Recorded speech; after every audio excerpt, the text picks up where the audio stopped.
పంచాంగ శ్రవణం. ఇది పంచాంగ శ్రవణం ఎందుకు చేస్తారు, అసలు ఈ పంచాంగ శ్రవణంలో ఏమేమి ఉంటుంది అనేది మనం ఇప్పుడు చేసుకున్నాం.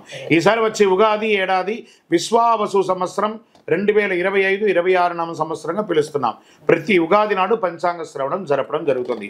వివిధ రాశుల వారికి ఈ ఏడాది ఫలితాలు ఎలా ఉంటుంది, ప్రత్యేకంగా ఉగాది నాడు పంచాంగాన్ని ఆ రోజు ఉగాది రోజు చేయడం, గ్రహాలు నక్షత్రాలను బట్టి తయారు చేసి ఎవరి నక్షత్రంలో ఎవరి రాశికి ఎలా ఉంటుంది, అనేక రాశుల వారికి సందర్భాల్లో గ్రహాల యొక్క కదలిక ఎలా ఉంటుంది, శని భగవానుడు ఎలా ఉంటాడు, బృహస్పతి ఎలా ఉంటాడు, రాహుకేతువులు ఎలా ఉంటారు, బుధశుక్రులు, ఇలా ఒక్కొక్క గ్రహానికి ఏ విధమైనటువంటి గ్రహాలన్నీ మారి ఆ రాశులకి ఏ విధమైనటువంటి ఇన్ఫ్లుయెన్స్ ఉంటుందని తెలియజేసేది పంచాంగంలో.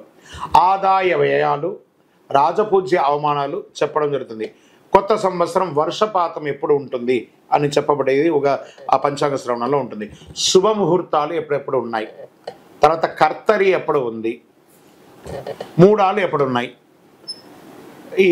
ఈ వాతావరణంలో ఏమైనా తేడా ఉందా, తర్వాత సంక్షోభం ఏమైనా ఉందా, అతివృష్టి అనావృష్టి ఏమైనా ఉందా, పంటలు ఎలా పండుతాయి, ప్రధానంగా పెళ్లిళ్ళ సీజన్ అప్పటి నుంచి ప్రారంభమవుతుంది కాబట్టి పెళ్లిళ్ళు ఎలా ఉన్నాయి, ముహూర్తాలు అసలు ఉన్నాయా లేదా, తిరిగి ఎప్పుడు మంచి ముహూర్తాలు వస్తాయి. ఉగాది రోజున పంచాంగ శ్రవణం అన్ని దేవాలయాల్లోనూ అన్ని ఊరిలోనూ మన గ్రామ పంచాయతీలో కానీ రాష్ట్ర ప్రకారం అయితే పెద్ద పెద్ద అధికారుల ముందర కానీ లేదా గవర్నర్ బంగ్లాలోనూ సీఎం బంగ్లాల్లోనూ ఒక్కొక్క వారి యొక్క ప్రకారం అందరూ చేసుకోవడం జరుగుతుంది.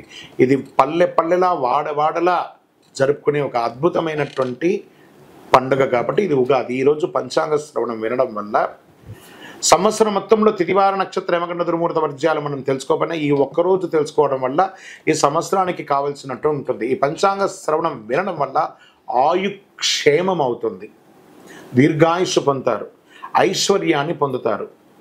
ఏ విధమైనటువంటి ఆటంకాలున్నా మనకు కూడా అనిపిస్తుంది మనం ఏదైనా నిర్ణయించుకోవాలి, ఈ సంవత్సరం ఈ విశ్వావసునామ సంవత్సరంలో నేను ఏదైనా సాధించాలి అనే దానికి శ్రీకారం చుట్టే ఒక ప్రక్రియ ఉన్న రోజే ఉగాది. కాబట్టి ప్రేక్షక మిత్రులందరూ కూడా మా ఛానల్ ద్వారా చూస్తున్నటువంటి వారు ఇది మీకు నచ్చిందంటే సబ్స్క్రైబ్ చేయండి, లైక్ చేయండి, మీ మిత్రులకు అందరికీ కూడా షేర్ చేయండి.